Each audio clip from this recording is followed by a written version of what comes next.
Hi and welcome back to David Pattinson's Accused Friends. I want to do a video on why the British people need to seriously demand a much higher standard of Prime Ministers for our country. For some of the younger people in Great Britain, maybe in their late teens or early 20s, they've never really ever known in their whole lives what a decent Prime Minister is. I mean, they think of Prime Ministers that people that, show up for a year or two, are largely unpopular, have no respect or credibility, and then slink away in tears. And it's just such a bad reflection on the leadership of our country. And I think I jotted down some points that I think we all need to start thinking about to really, really raise the bar of the standard of Prime Minister in our country. And first one is something I've talked about a lot, and this foreign aid. Giving away our money is not what good Prime Ministers do. We need Prime Ministers that are getting lots of different countries to send us money. British people earning money, sending it to foreign countries for no benefit whatsoever. That's not good Prime Ministerial leadership. That's atrocious leadership. But getting other countries to pay us money, to give us money, that's what good Prime Ministers need to do. And something I wanted to make very clear. Next thing is deadlines. If you're a Prime Minister and you set a deadline saying this is going to happen by this day no matter what, you don't then get to the deadline and say, oh yeah, I was just kind of a rough guide. Let's have another deadline, and then let's have another deadline. When you make a deadline, that's the deadline. And a lot of British Prime Ministers, I don't think really understand this. I don't think they think their word needs to mean anything. But going forward, we need Prime Ministers where when they set a deadline, that's the deadline. Everyone in the world knows it, and there's not going to be any messing around. Next thing we need is Prime Ministers with total guts. Not Prime Ministers that just slink away when the going gets tough, go resign and pass the baton on to someone else. We need people that can stand and face down fire, Prime Ministers with some genuine bravery. We've had so many Prime Ministers that, are just totally impotent. It's like people that have had, 15 rounds of chemotherapy and then a vasectomy. They have zero balls, and we need Prime Ministers with some total guts going forward to solve a lot of problems that the previous Prime Ministers have created.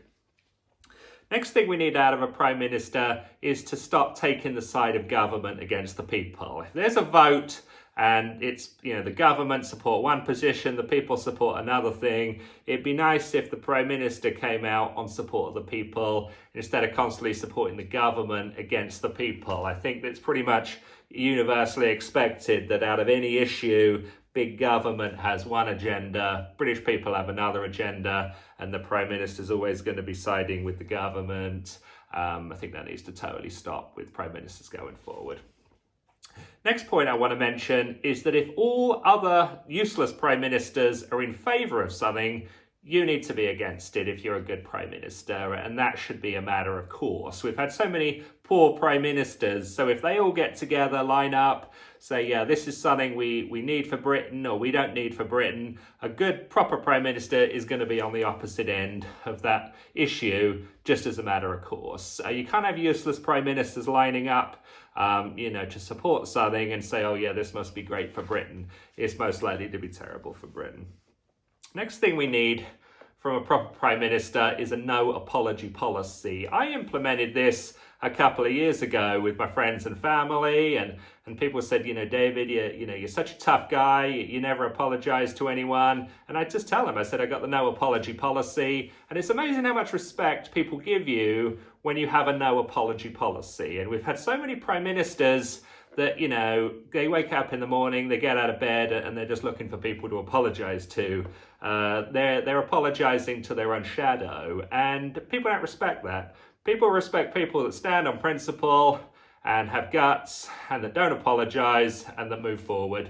And that's kind of what we need as the leader of our country. People that do not apologize on behalf of themselves, on behalf of the British people. The no apology policy is the way to go, and I encourage that we demand future Prime Ministers implement that policy. Finally, we need prime ministers with private sector experience. Living in London and working for government all your life is not qualification to be a great prime minister. That's qualification to be a terrible prime minister. We need to have prime ministers chosen from around the country that are top people, that are in tune with the needs of the people. And I would put, lifetime experience of government as a major negative, not as a major positive like the previous prime ministers would have. We also have to have a prime minister with a total, clear understanding of British civil liberties. When I was at school, it's going back a little way, but not as far as it sounds, we had to learn off by heart the Lord's Prayer and be able to recite it in front of the whole class. And anyone that couldn't do that was going to be punished. And that's what we need from a British Prime Minister. We need them to be able to recite the English Bill of Rights. We need them to clearly articulate all our civil liberties, without notes, at any time. And anyone who can't do that, cannot be Prime Minister as a matter of course. And then the very final point is that British Prime Ministers need to be universally respected around the world. I mean, we have Prime Ministers, they're not even respected in their own household, let alone outside of that, within government or across the British Isles. It's very, very rare that we have prime ministers that are respected by absolutely anyone, but we need prime ministers that are respected here, respected around the world, and that mean business. And I think there's a lot of things we could talk about, but the British people have created this situation. I mean, we are to blame for constantly choosing and tolerating such useless prime ministers. And I encourage you to start standing up and demanding much better prime ministers, much better leadership in our country. I'm speaking out a lot. I hope I give confidence to other people to speak out a lot. And British people have been far too quiet for too long. I mean, someone was saying to me the other day, David, we elect the Conservative Party to defend our rights and to protect law and order in our country, and so we can get on with our lives. But Conservative Party are totally useless. They're not there to protect you. They're not doing anything. When the mob comes to town, the Conservative Party go cowering in the corner of the room. It's up to us as the people to stand up, to defend our rights, to defend our freedoms, to demand a much higher standard of leadership in our country. And, I'm doing it, and I hope you can do it too. Let's really come together and put our country back on track. So I hope you like this video.